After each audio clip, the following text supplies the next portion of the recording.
Hello, everyone, and welcome back to the Direct Insurance Podcast, otherwise known as DIP, a podcast for independent insurance agents, brought to you by Insurance Advisors Direct, a full-service FMO. I'm your host. My name is Kelsey. I am the digital marketing assistant here at IAD, as well as the social media strategist. And today I have a very special guest. Here I have with me today is the bougie budget mom from TikTok, otherwise known as Miss Tiffany. Tiffany, hi, how are you? I'm good. How are you? Good, good. Thank you so much for coming back. Well, thank you for having me. You didn't go very far, but No, that's okay. it's okay. Just, a long stroll. Oh, yes, of course. So I'm really excited to have you back in the studio today because today we're going to be talking about how much time and effort goes into content creation, content marketing, and especially when you are trying to build a business, build a brand, trying to establish an online brand presence. Really, what is it that goes into that? So let's go ahead and dip into some insurance. So what first, you did there. Right, exactly. That's our little tagline. But tell me, so for anybody who maybe missed our last episode with you, tell us a little bit about who you are, what you do, and how what you do provides value. Yeah. So, hey, I'm Tiffany. I'm also known as the Bougie Budget Mom over on TikTok. I am a social media content creator. I'm also a mindset coach, and I kind of use that as my back of positivity and like the creation to keep going. So you're a content creator. You're also a mom. Yes. So I am a mom. I have two amazing boys who are 11 and 4, and then I am pregnant with our first girl. I'm married to my high school sweetheart. He got me. He wrote me in. But They talk about trap queens, but Luke's is a trap king. he's got it. I don't know how he's got it. He's got swagger. I don't know. He's got something.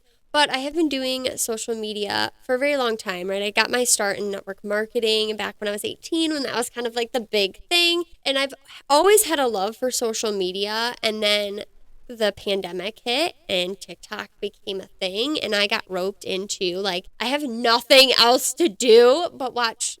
At that time, we didn't even have 3-minute TikToks. Yeah. We had 15 and like 30-second or 15 and 60-second TikToks. So they were like super quick. Then I was still working a full-time job, but it was remote 2 days a week. And it was just so I had a lot of time to not get busted at my desk watching TikTok, right? Yeah.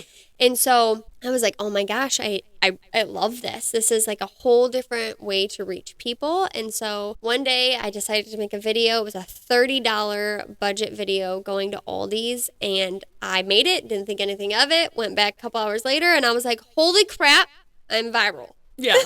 And honestly, you could have I could have got like 2,000 views and I would have been like, I'm so cool. But it was a very big number. Wait, how many views did that video get? It has over like, I think 150,000. It had, when I checked it the first time, a couple hours later, it was at like 30,000. I couldn't even tell you what it's at now. And I'm so upset with myself that I didn't pin it to the top of my profile. I would have to scroll so far down now to see it because I create at least 3 to 4 videos a day now. And we're going to talk into like what goes into the time and the effort. But I was just like, holy crap, people need to hear this. And we talked about last episode how my why changed on what I wanted to bring the consumers, what I wanted to bring my followers, right? We see them as like, we use the term and the verbiage followers, but regardless, they're consumers. Yeah. They got that phone in their hand, they're consuming. They're consuming all day long, right? My why changed on what I wanted to bring them multiple times, and it's pivoted and adjusted, but at that time it was just like I just wanted to be with somebody. I just wanted to talk to somebody, and so I was putting the time into that. Yeah. That was what my effort was going into. And now it's, yes, still spending time with them. I love when I get comments that are like, oh my gosh, I've had the worst day, and your quick 5-second intro made my whole day better. Made me smile today, right? And like, most my heart, Yeah. it makes me so happy. I swear to God, my social media friends, or like the people that I've just never met before, I swear to God, are sometimes even like better hype people for me than even like my friends in real life. And I mean, even though like we're friends, like we hype each other up. But I mean, I feel like that, especially in today's culture, we spend so much time, either like working on ourselves, but there's also a lot of, people that just like beat each other down. And that in and of itself is very prevalent on social media as well. But I do find, though, that there are those select people that will leave you comments that really just make your day because they're really just hyping you up because either, something that you said or something that you did like really resonated with them and made them feel a certain way that, just really helped bring some more positivity to their day. And that's really what is the most important, right? And you have to think about, as you're saying that, that is why you consume their content. Yeah. Right? So I always think of Mama Tot on TikTok, I right? love Mama Tot. She Oh. she literally can just make me feel better in 2 seconds. And I got a comment the other day that it humbled me to my core that said, "You are like a younger version of Mama Tot." And I was like, I could never be Mama Tot, but oh my gosh, thank you so much. And it almost ropes you back to, we talked about the why in the last episode I was on. It roped me back to like, this is why I do what I do. Like that, this is how I know I'm doing the right thing. And just showing up as authentically me and showing them like, hey, yeah, we messed up. We got budgets. We got life. Things happen. We got kids. We got chaos. Yeah. But we're going to go through it, girl. We're going to be positive about it.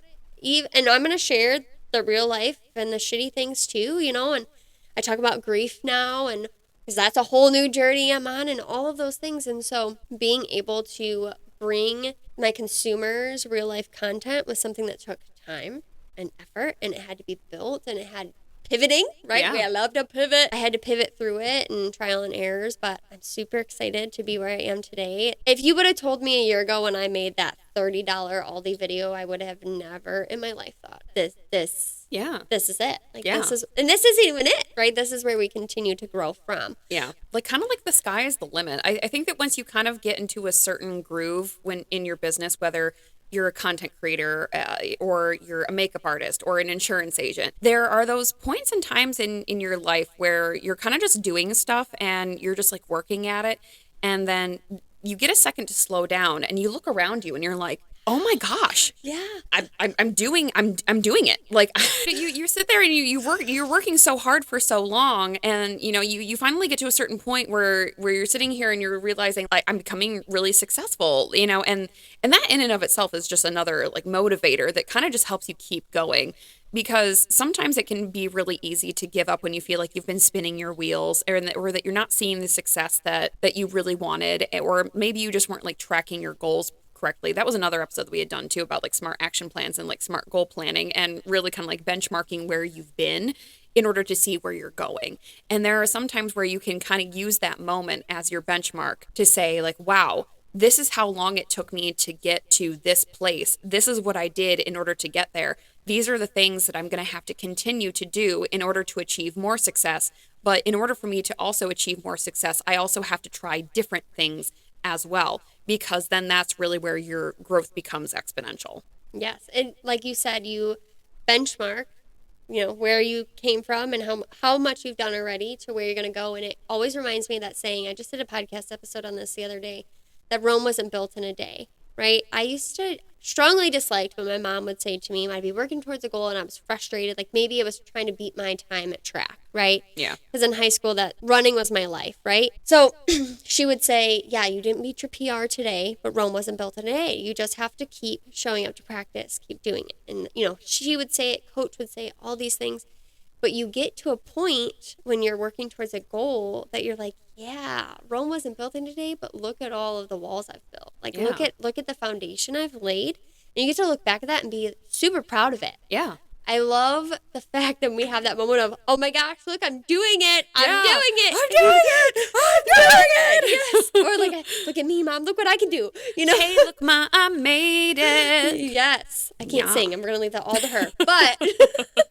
But okay, so let's go ahead and talk about what are the different types of media used in social media marketing. There are different various types of media or content forms that are used in social media marketing, or I guess more like content marketing, because social media marketing can be more defined as building and running ads, whereas content marketing is more of like your inbound lead generation, because what you're doing is you are producing content to put out on your social media pages. That content should either aim to the 3 E's: educate, entertain, or encourage.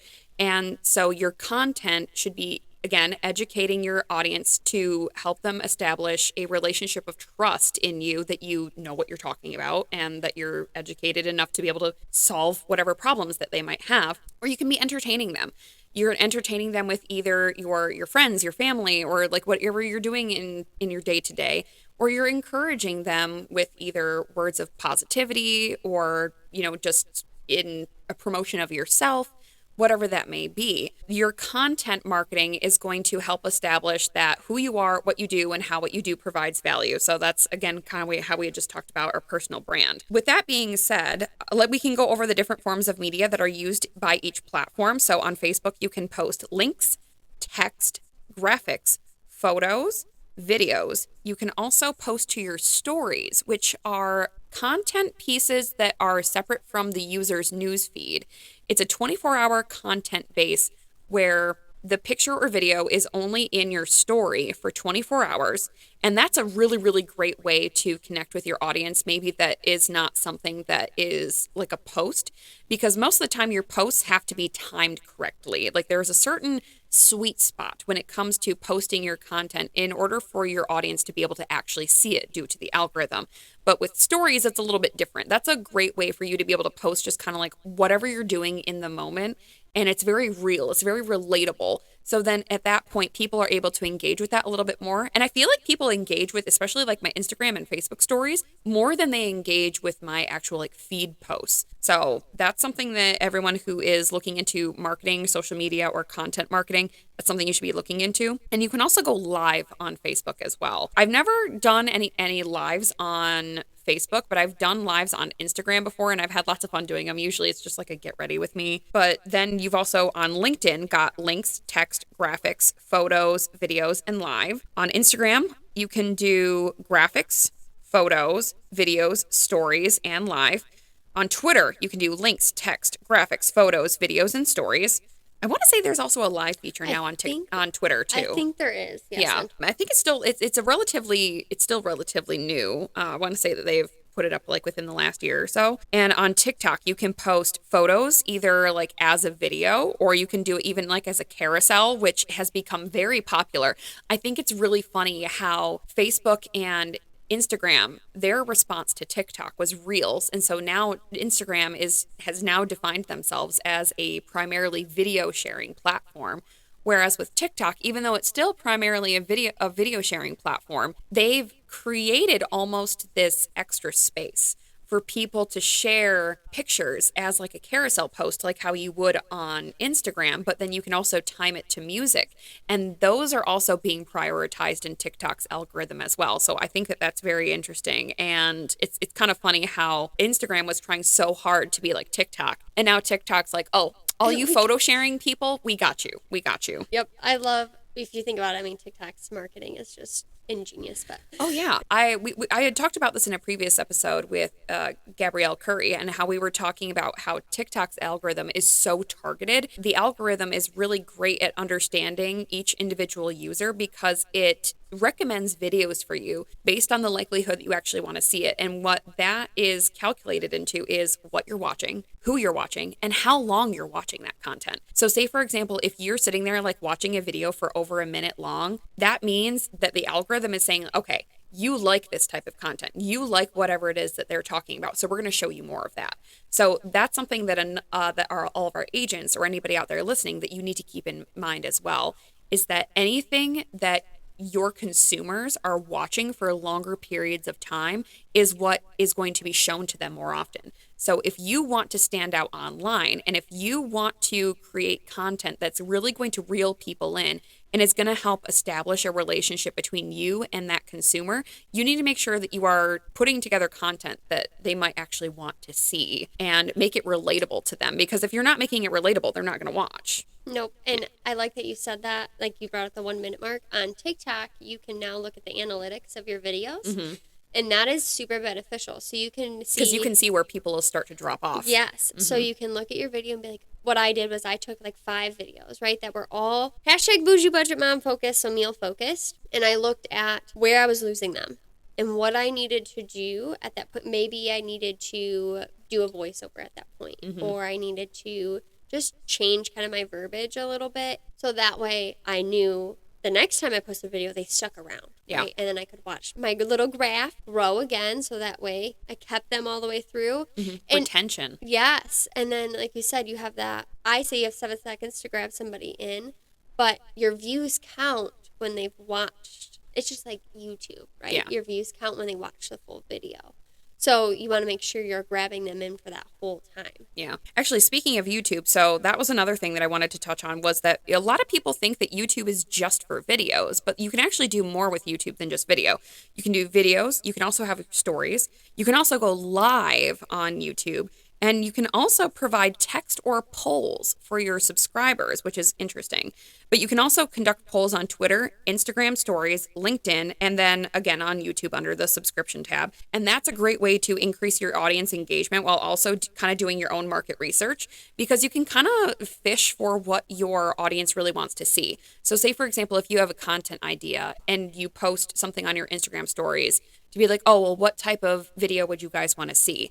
So for me, for example, I'll kind of like relate this to me and my own like freelance beauty business is that I could post a story to Instagram and have it say, oh, would you rather watch a get ready with me or would you rather watch like a before and after like on a client? Would you rather watch like a transition video where I go from bare face to full glam? Or would you rather watch a video of me making my morning coffee or whatever the case may be?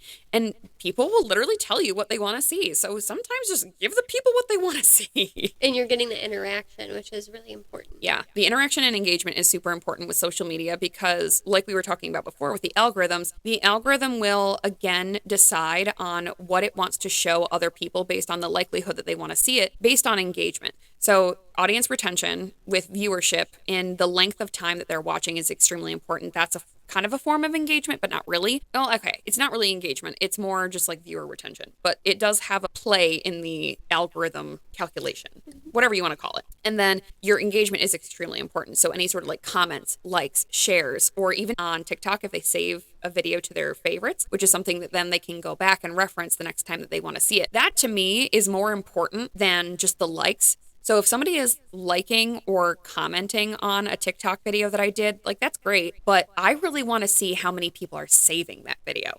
Because, are you coming back? Yeah, because that tells me that they want to come back to it, that they want to come back and use it again. So if you're posting videos to TikTok or Instagram, Facebook, and you're seeing people saving your videos, that's what you know are the things that you should continue doing because those are what are going to continue to get people coming back to you because they're like, well, this is really helpful information. I'm going to continue not only coming back to this video, but also to this person because they taught me something new or they entertained me or they encouraged me to do something. Yeah, I love with like my videos, right? The Bougie Budget Mom. When people save my grocery shopping videos because it means I always give them how to prepare for grocery shopping, right? We got 3 steps for grocery shopping. If they save it, means I know that they're going to use what I said. Yeah. Which then, hey, that makes me have value in my content and with my cooking videos. They liked my recipe. Yeah. They want to feed their family that. That's super exciting. And so, like you said, sometimes that's more exciting and more beneficial than the likes and the comments. Yeah. Because also the other thing I love is the share. You can see now on TikTok at the bottom of your views, you can see how many people shared your content. I love when I can see like, I can't see who did it, but I can see that somebody sent it to maybe their husband or their friend or whatever, their partner because they want to make this. Yeah. Or hey, she's got value. You have to listen to what she says. It's really important. That's cool. And that is like in the insurance world, that can be referrals. It can be all different sorts of things, and that key is very, very important. Yeah. Let's go ahead and talk about the different types of media that are most effective in a content strategy. So media and content performance from the least to the most effective in terms of reach of engagement. The least effective can be text. Text is unfortunately kind of like the least engaging unless you make it engaging. So unless you have some sort of like content strategy, like one of my agents that I've been working with, one of the things that we found was actually getting him a lot of engagement on his social media page, especially on Facebook, was doing a this or that. Like, oh, would you rather have like a cheeseburger and fries or a tomato soup with grilled cheese sandwich for dinner? And people would respond. And even though it had absolutely nothing to do with insurance, it was still engaging. It makes you feel a little bit more human and kind of just gets people to engage with your content in any way, shape, or form. That in and of itself is like having a strategy to it. But if you don't have a strategy and you're kind of just sitting there going, I had a soup and salad for lunch today, people are like, okay, cool. Yeah. Yeah. You're not bringing any value. Unless it's like a photo. Yes. Like I had a soup and salad for lunch today. People are like, oh, that looks so good because we eat or with you our can eyes. say, what did you have for lunch today? Yeah. Hey, I had soup and salad from, I keep saying Zoop. I don't know why, but Zoop. You've got Zoop on the brain. Yeah, I said that last Must be episode. Zoop on the brain. But you can then use it as an engagement post of, what did you guys have for lunch Yeah. today? Right? So value isn't always in that. I always see value as like an umbrella term, right? So it has very many meanings and branches off of it. So you might see that as like, posting what I'm having for lunch isn't value. But like you said, it makes you human. Yeah. Makes you relatable to your consumers, to your clients, which is really important. They need to see that you're not an insurance robot and you Yeah. eat lunch and drink coffee and have a favorite outfit or whatever. Like for you, right? I love watching your mornings where like you show your outfit. Or, Oh, yeah. My outfit of the day. Yes. Oh, yes. Like, I love those. Personally, I'm not somebody that dresses from my closet very often because I work from home in my pajamas and my robe, right? But it's still something, it makes me like, I'm like, oh my gosh, that's so cool. And then I look at your makeup and all the other things you're doing, and you're the reason I learned how to do eyebrows. So, like, these things, right? I was going to say your eyebrows do look fabulous. Thank you. But that adds value Yeah. to your content. Whether it fully relates with your content, don't get me wrong, you have to stay on brand and you have to stay focused on kind of what your end goal is, but you have to show your consumers you're not a robot. Yeah. I mean, like, you do have to have like a content strategy, and like your content strategy should be important to you, but also keep in mind too that there are other forms of content that you can post. Even if it's just like a regular post, you want to make it on Facebook or Instagram. You know, obviously there are so many people that say like, oh, well, don't post too much because then you'll overwhelm people. But then like you can't post too little because then otherwise, you know, this will happen. And it's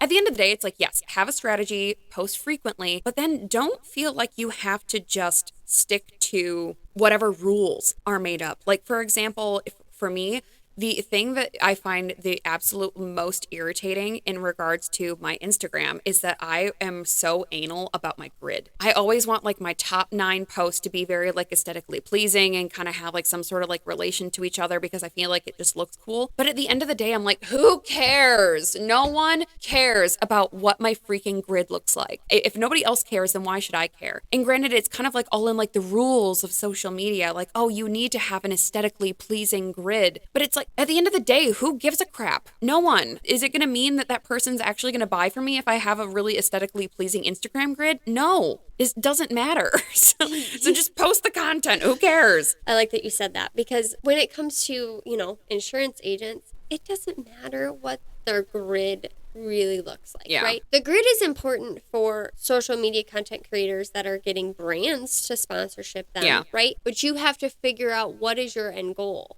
Who is your your target audience? Who are you marketing to? And that's how you figure out if that's going to be good for you. So if like your focus was, hey, you just wanted to get brand deals from makeup companies, then your grid is important. But instead you're getting one-on-one clientele. That's what you want. You want somebody sitting in your chair. So that grid's not as important. And I love that you talked about the content strategy, because that is, for one, that's how you stay connected with what you're doing and how you're doing it. And you don't wake up every day and be like, what do I have to post? I don't know. You know? So for me, my content strategy is I sit down every Monday and I write out what my content focuses are for each day of that week. That helps me be like, okay, I can check this off. And don't get me wrong, sometimes I'm like, oh, what I had posted Tuesday isn't going to post till Thursday. It also helps me plan content ahead of time.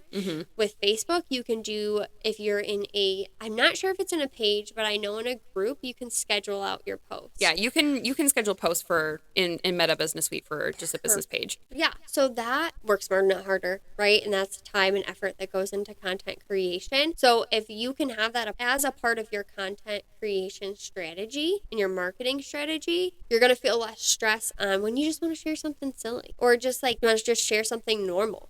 We talked last episode about how important it is to still show your consumers, like you want to bring value, right? So you want to make sure you're educating, but you also want to entertain. A lot of times don't make it all about business. Yes. Because nobody wants to see everything all about business all the time. Like, even if you look at some of like the biggest like conglomerate brands on their social media pages, especially like Facebook. I mean, I haven't looked at any of like Maybelline or L'Oreal's social media pages in a long time. But I mean, if you were to go to maybe even like a smaller indie brand and go to their Facebook page, more than likely, not only are you going to see content about their products and how they're used, so educating their audience, you might also see some user-generated content as well. So like people who have maybe used the products. You might also see some product reviews. But then you'll probably also see pictures of their teams as well. Like, so the people who are actually like behind the scenes working on the products and, working on the marketing of the business in and of itself, and really being able to develop that relationship of trust and rapport. But kind of going back to the other forms of media that are most effective, least effective was text. Next are going to be links. So depending on the heading, it can kind of go either way. It's very common to find text or links that are clickbait induced, but you don't want to post things that are clickbait. And so here's the difference between clickbait and hooks. So a hook kind of almost like gives away the end result of the video, or something that's really just going to like reel people in. It's something that's going to grab their attention and is going to retain them. Now, the difference between that and clickbait is when clickbait is something where like the title is so outlandish to a point where your interest is just piqued. Like you sit there, you want to scroll by it and you're like, but I need to know. And then you click on it and then you read on it and you're like, this was pointless. I didn't learn anything from this. This was stupid. This was a waste of my 10 minutes. So you definitely always want to post something that has a hook to it, but also something that is going to bring somebody value by the end of it, as opposed to it being like clickbait. Because if it's clickbait and people feel like they just wasted their time, they're not going to come back for more. I always think of those magazines, like, I forget what they're called, like Teen 14 or those ones.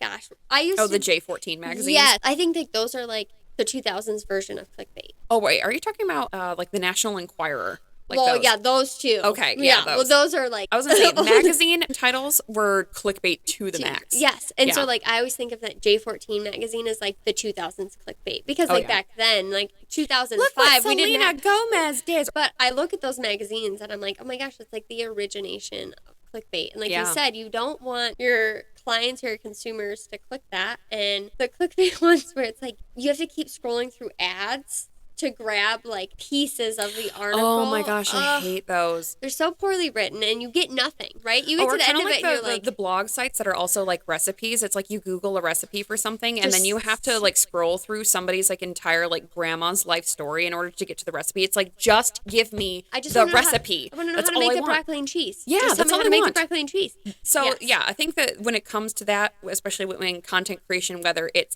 text, links, photos, videos, like anything, just give the people what they want. Give them like something short, hook them in, give them a reason to watch, then describe who you are, what you do, and how what you do provides value. Your short little elevator pitch, your personal brand, and then give them what they came for, and then give a call to action. We already kind of talked about that as your recipe for success when it comes down to your videos. Moving next into graphics. So graphics can be really engaging and can be great because they can be created with both like logos, your imagery. They can also be like text and like pictures and colors and whatever else combined. They can be really eye-catching, and it can also be a great way to provide that educational content or encouragement content, which is wonderful, especially if you are posting to platforms like Instagram or even Facebook, where a lot of people are really looking for that more sort of like educational content that's not video. But it's quick. Yeah, it's quick. Yeah, that's kind of like what people are really looking for these days when in terms of social media. I did have an agent once that wanted us to post basically it was like a PDF or like a Word document on his LinkedIn page. And we were like, sir, nobody's gonna like stop and like read this. I think the document was 10 things that you need to consider before signing up for Medicare. So we were like, okay, well, let's rework this as instead of it being, oh, here are the 10 things you need to know, let's do maybe 5 and 5 and break it down into 2 separate posts, because then it's quicker. People aren't going to sit there and read the full 10 things, especially when it's a giant like Word document. Put it in a graphic. Either that or even better, if you want to do the full 10 things, make it a video. Give me like, hi, my name is John. I'm an insurance agent and I teach seniors how to pick the best Medicare plans for them. And these are the 10 things that you need to know when you are selecting a Medicare plan, and then just go through them. That in and of itself provides value. It's engaging and it's educational. It's things that people maybe didn't know before. And you can also use that content, like you said, you can split it into 2 videos, and if it's 10 or it's 5 or whatever, you can break that down into 10 days worth of content. So 10 days worth of post. For the next 10 days, we're going to be talking about the 10 things you should know about insurance. On day 1, you talk about this, and then day 2, you talk about this, and it's just a graphic. So it's quick, it's easy, the consumer is able to quickly consume it. Consumers are quick to consume, but then it doesn't take a lot of time and effort on your end. There are a lot of Very time consuming forms of media. yes. Yeah. And so that one is kind of one of those that you can schedule it out. And it can be something that you have scheduled out to post at 9 a.m. So we talked earlier about how like there's certain times of the day when to post, when, that type of thing of algorithm, which you can lose your mind trying to figure the algorithm out. But if you are like, you know what, I've really found that I get great interaction around 9 a.m. You schedule out those posts for 9 a.m. Boom. Even if it's a week long, you have a week of posts. Then you can take the interactions. If there's comments, so if you're posting on Instagram, Facebook, whatever, you have the engagement that you can have back. And then you might have somebody message you or comment a question. That means you can answer that question right there, but you can also, that can lead into, I always call it like it opens that door of communication one-on-one with that individual. Yeah. Hey, shoot them a message on Facebook Messenger or through email if you have their email, whatever. And then you have that new form of connection with them. Yeah, I agree. The next form of media that is the most effective as far as reach and engagement is photos. So photos are super engaging because they capture a moment in time. Photos share moments with audiences to show them what you do or what you have done. And don't forget that a picture is worth 1,000 words. We talked in our last episode about just posting a picture of your coffee order in the morning. Or like if you go to Starbucks and you say like, hey, I never go to Starbucks, what are your favorite drinks? And you can just like post a picture of what you ordered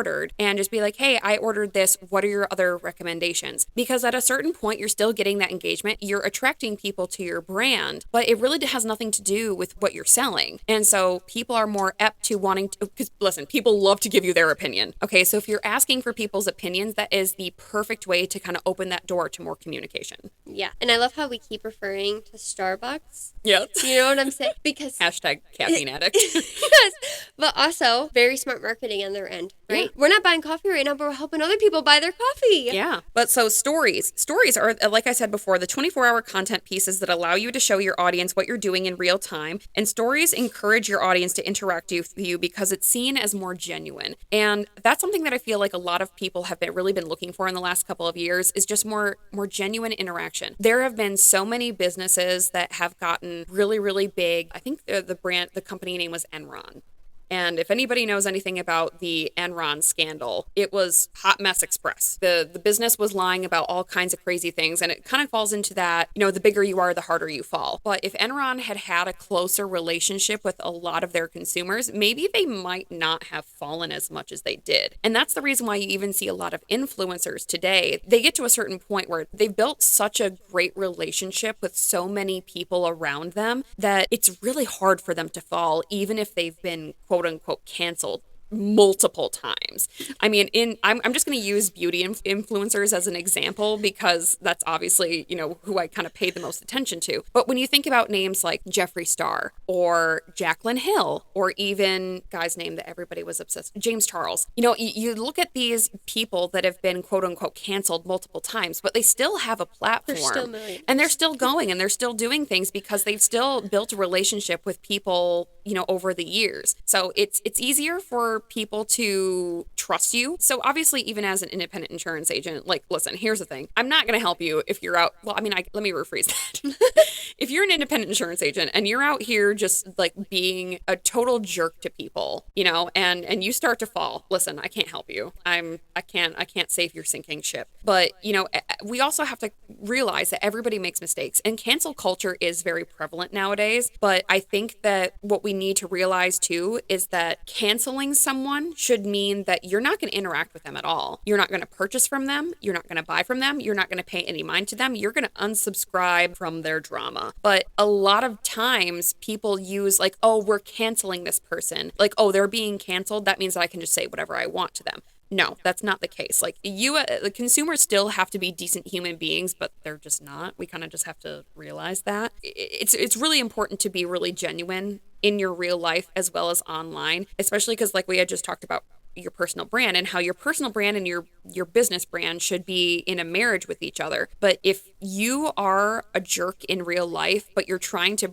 put off this persona of you being like Mother Teresa in your business, it's not going to work. No. Because people will be able to tell that you're faking. And you'll stunt your own growth. Yeah. Because you're not being true to who you are. Yeah. Like I said last episode, you have to live your truth through business, through who you want to become and where you want to go in your business. And you're talking about stories and how it kind of gives them like a glimpse into your real life. One of my favorite things to post on my story, whether it's Instagram, Facebook, TikTok, whatever, is like what my office looks like for the day. Yeah. Right. So when I get out of here and I'm all done recording with you, my plan is to go sit down and treat myself to Panera, and I'm going to be answering emails, signing contracts, stuff like that. But that's my office for the day. So I'm going to share that with my consumers so they can see I still work today. Yeah. But here's where I work. I feel like those are so many like content opportunities that we all miss out on. Like even when you got here today and you were like, oh, I'm going to get some BTS content, or for those who don't know what BTS stands for, it's behind the scenes, not the band.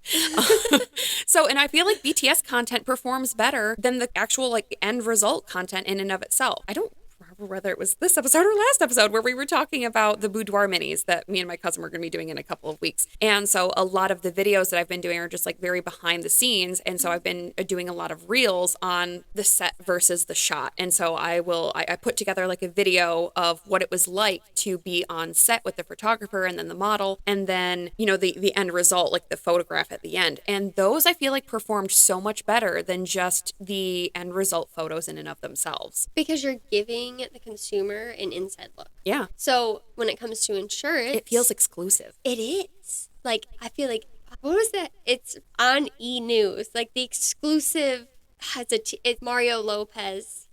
I think he still is the host of it. But they give you kind of like the 411. What's the 411, right? It's the same thing you can do with insurance, right? So you can show them kind of the behind the scenes of what it's like to sign a new client. Yeah. So what did you do for them? What was the communication like? Obviously, you can't be giving away like details, but you have to stay like HIPAA compliant. Yes. Yeah. But you can still show them so much. And the behind the scenes, we talked about this when I first got here this morning, and I was kind of filming some behind the scenes content. It can be used for so much.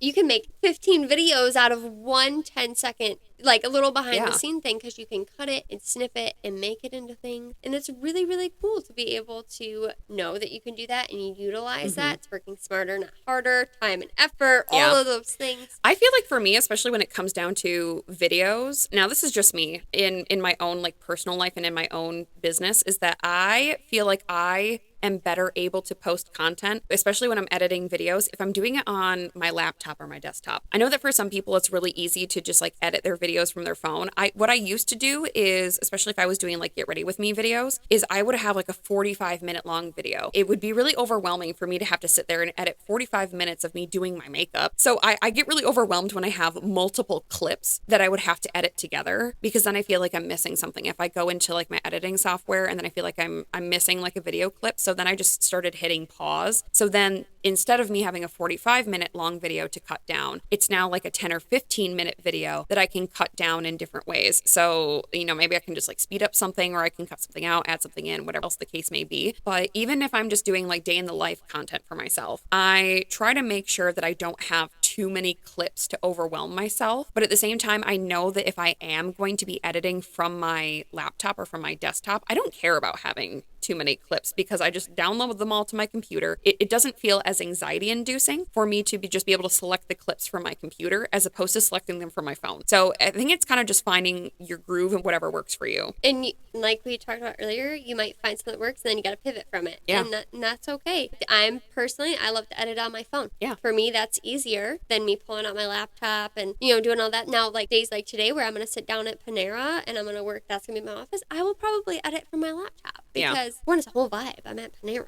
I got soup, salad. I want to say soup, I feel salad. like the environment has a lot to do with how I feel creative as well. Because I feel like that if I am sitting, my home office, as I like to call it, then it's a little bit harder for me to feel inspired in the editing process. It's really easy for me to feel inspired in like the actual like creation and like the filming process. But when it comes down to the editing, I need to be somewhere else. Like I need to be like sitting down somewhere like at a desk and having, I need to have a feeling of energy and a different presence around me in order for me to feel inspired to create different pieces of content. And I also find too that I feel more inspired to create content that is going to relate better to my audience when I hang out with more people that are also into the same things that I'm into, and like being able to bounce off ideas off each other. One of the things that I find that is very interesting, I guess, about the insurance industry is that it is a very gate-kept industry. And I know that a lot of agents are really in that mindset mindset of that, like, oh, I have to kind of keep my trade secrets.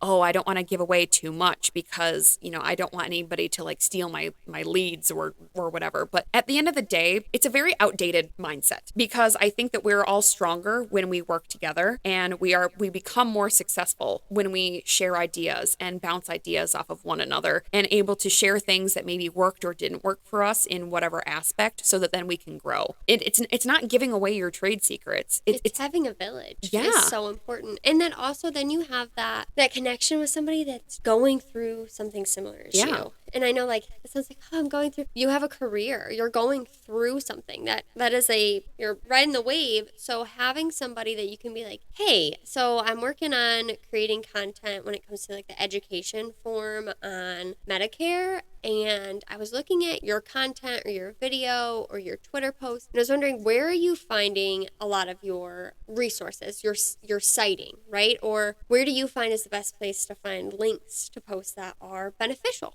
Yeah. So you have that village to lean on and talk to. For me, it's the same with content creators. In the world in general, we have this mentality of like, we have to gatekeep our trade secrets because we don't want anybody else stealing what we're doing. And it was the same when I started out in content creation. It was so hard for me to find, like, what do I actually do?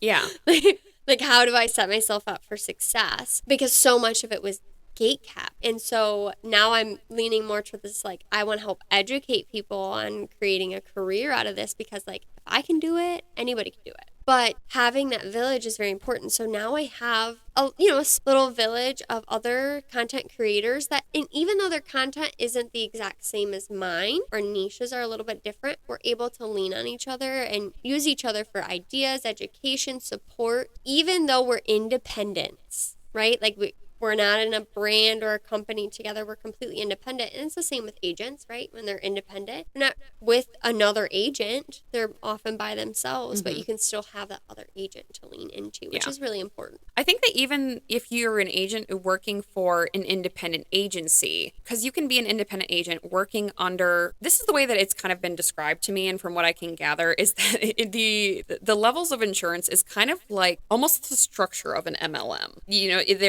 You've kind of got like your top of the hierarchy, which is the general agent, and then you can kind of have like a downline of agents. So in an agency, but there are some agency owners out there where they will essentially, get paid the commission from the carrier, and then they will kind of give you like your cut of the commission whenever you make a sale. So, and the cool thing about being a completely independent agent is that you don't really have to worry about all of that, but then you also don't really get the support of the other agents within the agency. So it kind of like, it depends. A pro and con. Yeah, like, but it just kind of depends on who you're working with. But so again, going back to the different types of media. So going live streams are super engaging because they occur in news feeds less frequently. And so it's really eye-catching to a viewer. So a live stream is the perfect opportunity to spend about 5 minutes to educate your audience about a topic in real time. Audiences can comment, they can ask questions, and then you can answer them in real time as if you were having a face-to-face interaction. So think about almost like using your lives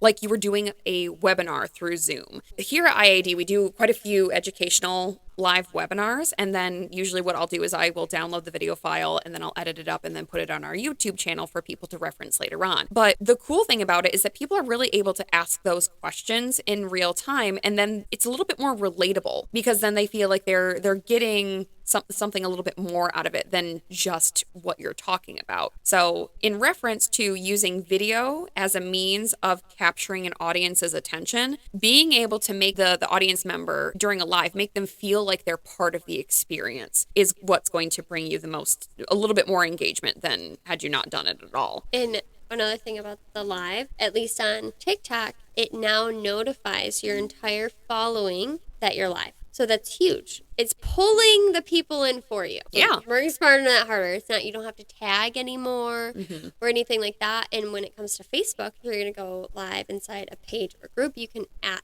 everyone. Yeah. So you can use that tag to draw everyone in. Yeah. And that way, when you're going live, instead of having 2 people on, you might have 50. And like you said, they're getting that real time interaction with you, being able to ask real questions, being able to assist them right there is really nice for the consumer's needs and questions and wants and all of the things. So yes, I love going live. It's one of my favorite things. I started going live at least once a week on TikTok, and that has really, for one, helped my following grow, but also just the interactions on my regular videos. I'm able to use it as an education back. So they can ask me more questions of like, well, how do you budget? Why do you budget this way? What does it look like when you have a bigger budget? And I have more time versus a 3-minute video on TikTok. I'm kind of like very, very, very, very briefly kind of go over video content because I feel like we go over video content quite a bit here on this podcast, and we talk about it quite a bit because it is my favorite form of media, even though it does take the longest amount of time to edit and produce. A lot of what I do here at IAD is production of content. So whether that be links, graphics, videos, or newsletters, webinars, things like that. But a lot of what I do has to do with video. So it's very tedious and it can be very time consuming, but that's what we're here to talk about. So how much time does it take to create high quality content? Starting again from the forms of media that are the least engaging, so text. How long does it take for you to throw out like a text form of piece of content for Facebook or LinkedIn? I mean, seconds, really, if you think about it, especially if I've planned out my content, right? Yeah. It is quick, but like we said earlier, it's kind of like the least low risk, low reward. Yeah, so you can't expect much from it. Yeah. Unfortunately. But it still is very beneficial, and it doesn't mean you don't still do it. Yeah. You should still have like a good content mix, even though it might not bring you the highest forms of engagement. You should still have those short text pieces of content that are asking for engagement. Like I had said before, like, are you a cheeseburger and fries or a tomato soup and sandwich kind of person? Being able to use those types of pieces just to get people in is important to have. And it's also nice to be able to see a text every now and again amongst a sea of pictures or videos. Going back into links. So how long would it take you to post a link to your Facebook, Twitter, LinkedIn page? How much time does that take? Like almost to the text seconds, but at the same time, I'm somebody that I want to know what I'm posting. So I'm going to end up doing my research, right? So I'm going to read all the way through the article, decide if it's something that is married to my content, married to my brand. Do I represent it? Do I not represent it? And even if you want to use that article as like a form of, hey, we're going to talk more about this, and you can use that as a starting point, a domino fall for something else. But it is pretty quick, and it's like you said earlier, low risk, low reward. Yeah. So you're not going to get much from it. Not that you still should, can't do it every once in a while. Do I recommend it as an everyday format? No. So next on the list is graphics. So for me, it depends on really what the graphic is about. If it's supposed to be educational, or especially like if it's a quote, it's super easy to throw together. I mean, Pinterest a quote and you're done. Yeah, exactly. Or especially like when you have access to different graphic design platforms, like Canva is one of my favorites. Lynette, who is our marketing manager, she's also a professional graphic designer with over 20 years of experience, and she scoffs at my love of Canva because she's like, listen, I've been doing this for 20 years. I got a degree in it, and here's this website. Yeah, and here's this Canva, that just, it makes it super easy for all you people out there that didn't have to actually learn how to do this stuff. Now, if you have access to a professional graphic designer, it's obviously not going to take very much time at all because then they're going to do it for you. Yeah. Yeah, exactly. But then if you want to go a little bit more in depth as far as, you really want something that's super eye-catching. You want to put something together that's maybe like a person. Maybe you found like an image on Google, and then you've maybe got some other elements that you can put together. That might take obviously a little bit longer. So in general, it could take anywhere from 5 minutes to maybe even 2 hours to create a really eye-catching and engaging graphic. But again, it kind of just depends on what the purpose of the graphic is. It's supposed to be educational. Is it entertaining? Or is it encouraging? And you really have to make sure that you have a purpose for that piece of content. Moving next into photos. So photos can take mere seconds to capture, but in order for pictures to perform well on social media, it depends on what you're capturing pictures of. People do like to see faces in their feed. So if you're just taking like a quick selfie, like maybe for an agent,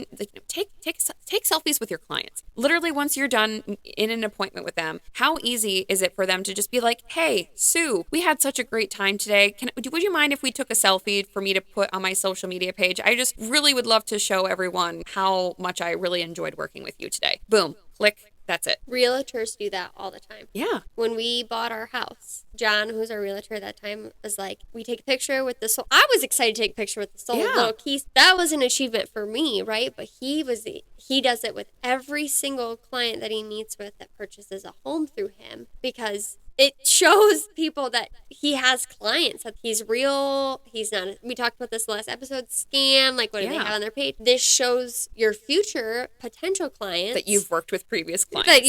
Yeah. Clients, but also you're personable. Yeah.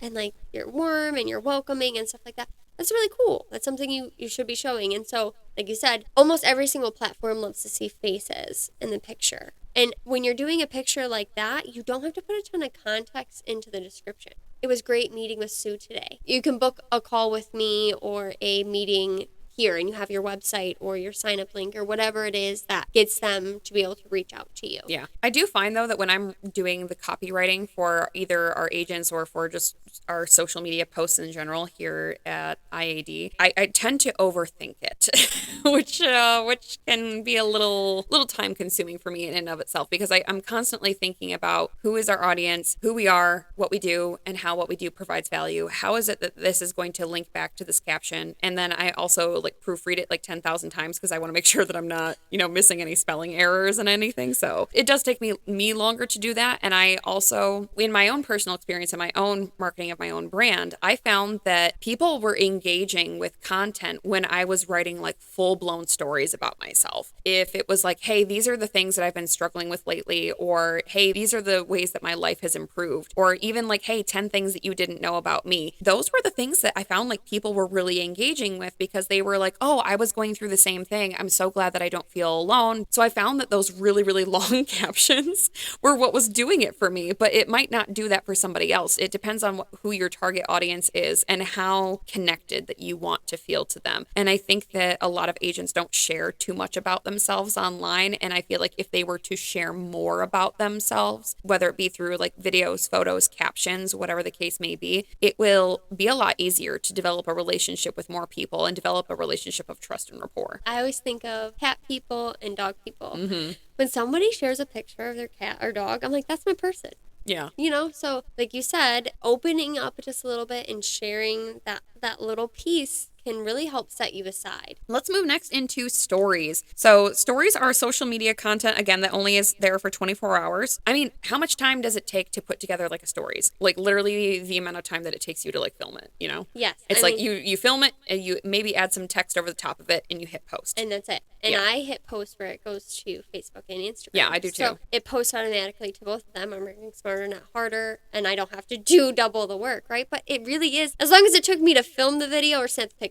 Yeah. That's it. Yeah. Seconds. Low effort, high reward. Yes. Yeah. And like we said earlier, we talked about the interaction that you get from stories is so high. I've noticed, and I know you've noticed, we get more interaction on our stories often than we get in the news feed. And I think because I always go back to that 7 seconds, you're grabbing them. Yeah. In that 7 seconds. So it doesn't always, your story doesn't always have to be, I mean, I always kind of see the stories of 3 posts a day. Mm-hmm. I always, at least three posts on my story a day. And that's just for my social media marketing plan. But I have found that even if I post something like, oh, this is my office for the day or my dinner or whatever, I also am probably going to post something educational, but it's going to be super quick. And I can ask a question on it. We talked about how you can do polls, you can do questions, you can do rating. So you can use that as a window of opportunity to reach out to the viewers. So when they respond to that, you can see Amy picked A on my multiple choice question. I'm going to reach out to her. And you can use those as, sometimes I'm like, okay, I don't have the time to get back to it today. We're talking about time and effort. So this is where the time and the effort goes into that interaction. But what I do is I screenshot it. And so then I just throw it into my notes and I can follow back on it later of like, okay, I have these 4 people I want to message about and say, hey, I had that story I posted the other day. I wanted to talk to you a little bit more about what your budget looks like for your family. That's what on my content, but it might be something of, hey, I see you are really struggling to find insurance that fits your family or whatever it is. That just gives you that window of opportunity to connect with them, opens that door. It's organic. It's not like a hey girl, hey message that's like awkward. Oh, or like the messages that you'll get from, that person that you went to high school with that you haven't talked to in like 10, 12 years. Hey girl, I'm a boss babe now, and now I sell Scentsy or Pure Romance or like insert MLM name here. I'm And so guilty of being that person. Oh, Before, yeah. not anymore. Oh, yeah, that's right. I remember you did Pure Romance for a while. Oh, my gosh. Well, I got my start in network marketing. Yeah. So I was the hey girl, hey person for a long time. And I always say, like, it was one of the best ways for me to learn marketing and smart marketing. Yeah. But I also learned a lot of, like, what not to Yeah. do and what the consumer doesn't want. Yeah. And I'm able to use that. And now. unfortunately, I feel like a lot of the MLM approach is still the same today. Oh, it hasn't changed. It's like even I swear to God, my mom has done almost every single MLM business from like the 90s and early 2000s. Again, I'm sorry if you are really against MLMs, it's okay. I am too, okay? But this is just part of the story time, okay? But so doTERRA's kind of whole mindset to their business is that we're just creating these products for people to fall in love with them. And we're going to educate our people who are involved in our business how to use them and how to teach others also how to use them, because they're really kind of going into that more like education mindset as opposed to the yeah. And so it's not pushy and it's not salesy. So that's something that I do kind of like about it. Now, granted, I know that there are going to be people out there that have their own opinions, and that's fine. You are more than entitled to your opinion. And you might be like, oh my gosh, no, I love MLMs. And that's fine too. You're, like I said, you're again entitled to your opinion. But at the end of the day, I think that so many consumers are now very privy to the MLM mindset of that the people who are these independent representatives of whatever company it is, there's no support to that person who is selling these products for this company. And a good majority of the time, this company is just like sucking all of the money out of this independent representative and then saying like, you're owning your own business. Like, no, you're not. No, you're not. Like you might be the independent representative of this company, but the people that you're selling to, you think are the consumer. No, you as the independent representative are the consumer of that company. And that's what pisses me off. We could do a whole episode on that. Oh, I could literally do an entire episode on how insurance is different from MLMs and why MLMs are so bad. But yeah. MLMs have unfortunately paved a really like negative mindset on social media marketing. And I think it is often what keeps people like insurance agents, independent, small businesses from trying to create social media content and have a social media strategy because they don't want to sound like that hey girl, hey person. Yeah. When I walked away from MLM life, it was like this veil has been lifted. Did you feel like people were like avoiding you? Yes. Yeah. And I lost a lot of friends. Like, and I believe people are either a blessing or a lesson, right? But I learned so much. I learned a lot of strengths. Like, I know how to talk to people, but I also learned how to properly approach people. Yeah. And so that was like the what not to do that I took away after the fact. So definitely if you're, interested in taking your insurance brand and who you are as an insurance agent to the next level, don't let the hey girl, hey messages steer you the other way. We gotcha. You're okay. I think LinkedIn is really, really, really, really bad when it comes to stuff like this. I will get so many messages from, now that I work for an FMO, I will still get messages from other brands or even other like agency owners and being like, oh yeah, here, you should come work for me. And it's like, well, first of all, I'm not a licensed agent. And besides, I would rather gnaw off my own arm than get back into sales. I was in sales for 10 years and I think I would rather eat dirt than do sales for a living. Listen, like those who don't do, teach. Yes. That's me. Like I'm here to support you. I've got you. I will help you with your marketing, but like this whole sales life, not for me. I can't. We just showed you the other side of it. Yeah. Right? So like we talked earlier about the BTS. Yeah. What we do is similar and different in so many ways. Regardless, what we do is teach the behind the scenes. And so it's just as important as the sales, but I'm the same. You won't catch me getting back into sales. It's just not for me. I can't. I did my time. Yeah. But yeah, so live streams. Live streams do take up a bit more time to create because there is a bit of pre-planning that goes into doing a live stream. I mean, like anything when in regards to social media, you do have to have a strategy. There is a kind of like funny trend that's going along on TikTok right now that started as, when people go live on TikTok for the first time and it's Jennifer Lawrence. Jennifer Lawrence. Yes. Yeah. Okay. So it's Jennifer Lawrence's voice and it's like, hello. so what do I do? And it's that you do want to have like a plan kind of like going into it and just kind of like be genuine. And even if though it can be nerve-wracking, very nerve inducing, and you're kind of just like what do I do? Just go into it and be like, hi guys, my name is John, like, no, thank you, welcome so much for joining my live video. Today we're going to be talking about the differences between Medicare Advantage and Medicare supplements, or you can even do something on here are the ABCDs of Medicare. You can go into here are the different plan options in regards to Medicare supplements, and really just like what it is. I know that there are a lot of people that are really afraid to talk about the educational aspects of Medicare because there are so many regulations to it. So there is what is CMS. So CMS is the Centers for Medicare and Medicaid Services, and they oversee pretty much the entirety of the U.S. healthcare system, including Medicare, Medicaid, and CHIP, which is the Children's Health Insurance Program, I think. Yeah, they want to make sure that the agents are staying compliant. So, but listen, here's the thing. If I can go on Medicare.gov and look up the differences between Medicare Advantage and Medicare supplements, that's something that you're allowed to say online. Like You you're can just talk about it. You're just providing the education. Like you're not talking about premiums or plan pricing. You're not talking about, the differences between like different insurance carriers doing like a compare and contrast. Like that's all, and that's not it. We don't want to talk about that. What we do want to talk about is providing the education on here's the differences between, Medicare supplement plan F, plan G, plan N. Those are things that you're allowed to talk about because it's stuff that people can go out and find online. They can do the research and it's proven information from Medicare.gov. So it's fair game information, but at the end of the day, you are just taking that information and presenting it in a video format to the consumer. There's nothing wrong with that. And then they're connecting with you because you're doing that. Exactly. Lives don't take too much time to actually do them. It's however long you want to do that video for. So it's however much time it takes you to actually film it. There is, again, like the pre-planning. You obviously have to have like a strategy going into it, but the time is not as much as it would be if you were to sit down and do an entire like video that you would have to edit. Edit it. Yeah. We're talking about the Jennifer Lawrence meme. I always remind myself to treat a live kind of like I do a pre-planned video. I start off with my pitch, right? Yeah. Or, hey, Bougie Budget Mom here. Here's what we're going to talk about today. And so that way, it kind of like takes those like, Yeah.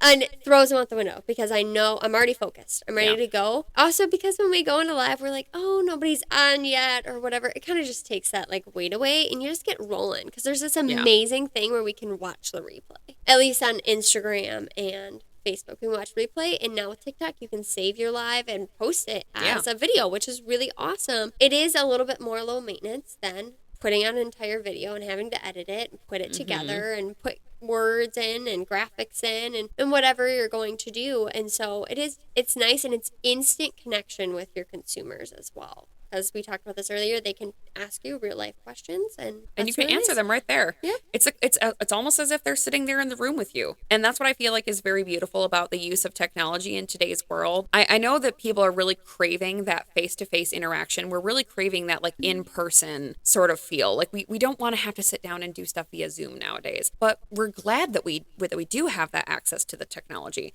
So if somebody is just scrolling through their Facebook feed and they see you standing maybe at a whiteboard or something, and you've got like some stuff going on, they're like, what is this about? They might click and, they'll begin to watch and they'll be like, oh, this is really cool. And maybe they might, exit back, but maybe they might circle back to it a little bit later once the live is over. And if you've saved it to your page, they can still go through and view that video content, maybe skip to where they were before, find out whatever it is that they need. But in regards to actually filming content to edit, video is by far the highest in ranking in terms of retaining viewership as well as engagement and reach. But at the same time, it's a very time consuming. It's time consuming, but there's also a very high reward with it, like you said. So before filming any video, whether it be like TikTok, YouTube, Instagram, Reels, etc., make sure that you have a short outline to prevent you from getting off topic or rambling, and you're able to keep it concise. Once you're ready to start filming, make sure that you have your recording environment set up and it's equipped. You are ready to capture that high quality video content. I actually did a webinar on this a couple of weeks ago on capturing high quality video content. And I told everybody, make sure that you have nice, bright, natural light. Like I even brought in my ring light because I had filmed in Michigan, we have to create our own artificial natural light pretty sometimes.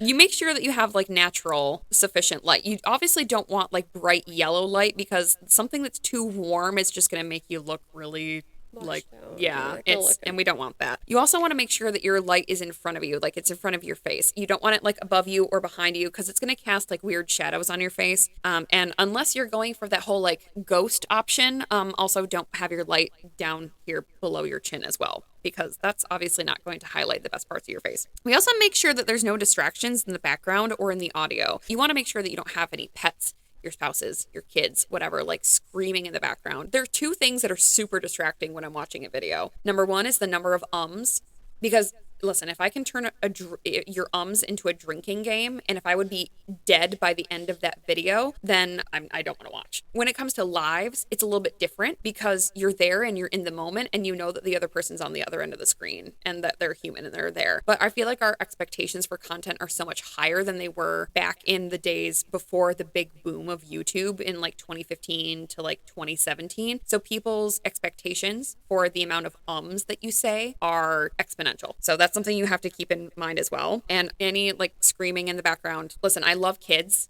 Screaming children really overwhelms me. I just get like really overwhelmed and like really anxious. So if that's like in a video, like in the background somewhere, I'm not thinking about whatever it is that you're saying. Well, you can't digest the content. Yeah, It's because just you're not distracted. possible. Yeah. Yeah. But also you should be using soft surfaces like couches or carpeting in order to reduce echo and background noise. So yeah, if you don't have access to sound foam panels, you can use things like towels or just record in a room that instead of having like a hardwood surface, record in a room with carpeting. Or even if you are going to just be recording into a microphone like this, take a couple of like the soundproofing panels, put them on a piece of cardboard like I've got right here, and then put that on the other side of your microphone. So then your sound is going directly into your microphone, but it's not bouncing everywhere else. So then that will help you kind of create a higher quality sound. And if you don't have a microphone, like an external microphone or even like a lapel mic, what you can do is use your Bluetooth earbuds. That in and of itself helps a lot. I find that when I am recording content on my phone and I use my Bluetooth earbuds as an external microphone, it sounds so much better than it would have if I didn't use it at all.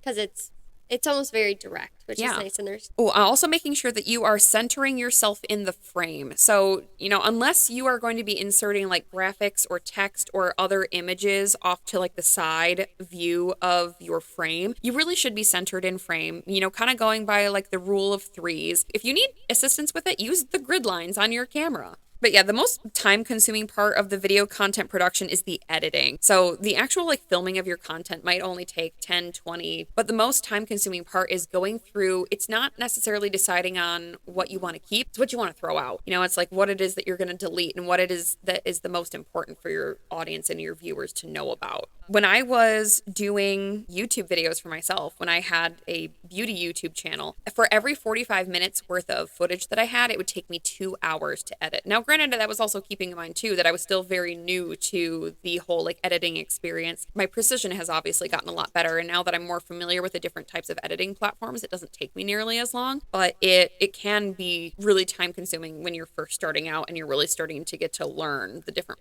editing platforms. Oh, and I also usually recommend for people to change up the zoom or the frame every like 15 to 30 seconds or so in order to retain audience viewership. Even if it's not like really, really super zoomed in, any sort of change in frame kind of keeps the brain going, oh, what was that? I'm still on. What was that? Still watching that. Yeah, and so it helps retain that viewership, even if it's those like really small incremental changes. Those are really, really helpful to retain people for longer. And then you should also take the extra time to add in like overlays or graphics or even music. Keep in mind too that if you're producing videos for YouTube, the rules are a lot different than they are for TikTok, because with TikTok and Instagram, the music is being provided to you by the artist. So the artist has already been credited with the music that you're using for the content. So whenever you are using that music in that content, the artist is being recognized for it. Whereas on YouTube, you will be hit with a copyright strike if you are posting copyright music in your content. Now, a lot of people would say like, oh, okay, cool. Well, if I have a copyright strike, well, I'm not really making any money on YouTube yet anyway. I just wanted to have the music out there just because. Well, the problem with that is that when you get a copyright strike on YouTube, not only are you not going to be able to make money from it, which if you're not making money off of your YouTube videos, it doesn't really matter that much anyway. But the biggest issue with that is that it's not going to push your video out into the algorithm them for more people to see. So you just have to be really careful about what it is as far as copyrighted material that you're putting into your videos, especially for YouTube. You have to do the same thing too on Facebook, unless you're using Reels. Yes, yeah. Facebook is really Can be finicky. strict on that too.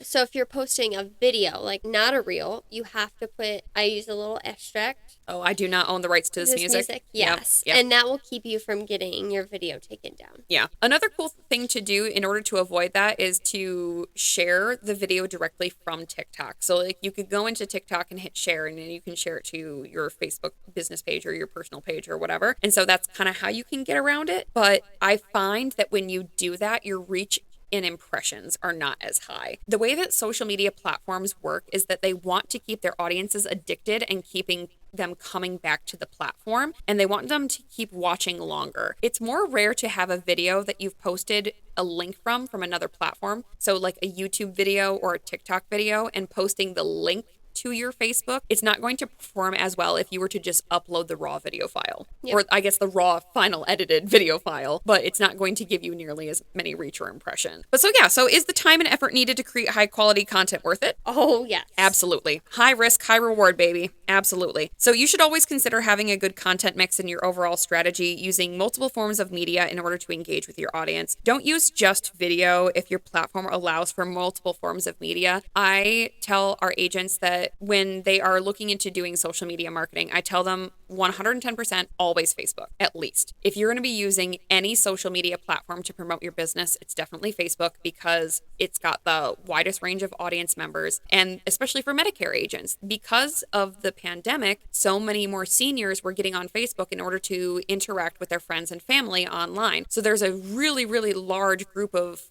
T65 audience that is now on Facebook. And let's also keep in mind, too, that because Facebook's been around for the longest period of time, majority of people that are on Facebook are millennials and like Gen X. But as that audience has grown, so have the older audiences as well. And so now, like in Gen X and, baby boomers, the baby boomer generation, there's like a tail end of the baby boomers that are like 55 or something right now. So all of those people are very tech savvy, or at least mostly tech savvy, and are aging into the Medicare system. But they're already on Facebook because they've been on Facebook now for 10 years because they joined Facebook to make sure that their kids weren't running amok.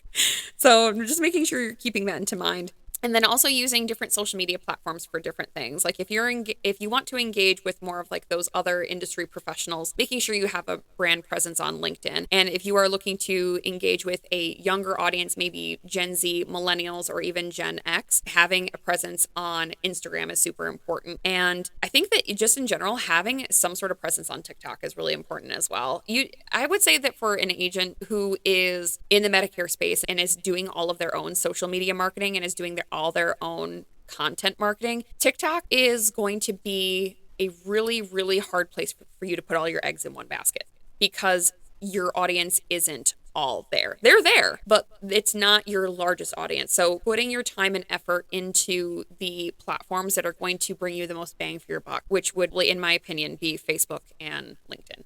But once you've built up a bulky book of business and you've utilized social media to promote your personal brand, that's really when the referrals kind of start to roll in. And when your job becomes a little bit easier and you start working in your business as opposed to working on your business. Because you had even done a social media mindset coaching session with me, because I was really struggling with kind of like a work-life balance in that sense. Because I already do obviously work my full-time job here at IAD, but then my other job as a makeup artist. And then I'm also trying to, take what I know and be able to apply it to my own business. But at the same time, I felt like I was struggling with that work-life balance, because I felt like I was either ignoring my responsibilities at home, like as a homeowner, as a wife, as a dog mom, and I couldn't figure out when I should be doing the content, when I should be filming, when I should be editing, and how can I do everything while giving myself that balance. And what you had told me that has really stuck with me is that I should be making my business work for my life, not making my life work for my business.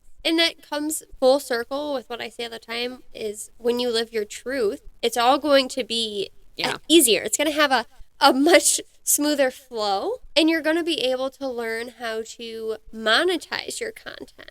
You were talking earlier about how They might not be able to put all their eggs in one basket on TikTok, but you can monetize that video that you're posting to Facebook and Instagram and put it over on TikTok. You're doing it's 2 seconds. Yeah. And you're monetizing that content and you're making your business work for you. You're not working for your business. Yeah. You know, it kind of takes away that stress of like, oh, I got to post here and I have to do this and I have to edit this and all of these things. It kind of takes that stress away and all that pressure. It makes it just a little bit easier. You also have to recognize as a person and as a business owner, as an agent, you have to realize that what you're best at is taking care of your customers, taking care of your clients, and really building and developing a relationship with them. But if you know at your core of cores that doing social media is not for you, you don't want to do the whole content creation process, it doesn't bring you joy, whatever the case may be, just know that that's fine. And you can still have like a brand presence on social media, but that's when you're gonna kind of have to look towards those outsourcing your social media marketing. So that's kind of like how you can really lean on your industry partners, like how we have at IAD. We have our actual digital marketing service called Marketing Advisors Direct, or as we'd like to call it, MAD.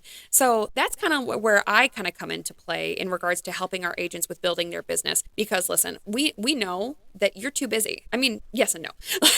We know that obviously like during the summer, you want to take the time off and you want to golf and you want to be able to spend time with your friends and your family. You don't want to have to spend a bunch of time just editing videos. So that's when you can really lean on your industry partners, lean on your resources, and, you know, have us help you with that content creation process in order to not only generate new leads, but also being able to retain that relationship with your clients online through social media. Well, guys, thank you so much out there for listening. And if you are watching over on our YouTube channel, over at the Insurance Advisors Direct YouTube channel, thank you so much for watching. And Tiffany, thank you so much for being my podcast guest again today. I'm very happy to have you. I was honored to be here, so thank you. Yes, awesome. Thank you. And if you are an independent agent and you are out there looking for an industry partner, we here at Insurance Advisors Direct would love to be considered. You can check out our website at www.iadbrokerage.com, or you can call us toll free 1-800-381-0977. Please make sure that you are also following us on social media. We are on Facebook, LinkedIn, YouTube, and TikTok. Thank you so much again, Tiffany, for joining me. And thank you so much again to all of our listeners out there. And we hope you have a good day. Bye. Bye.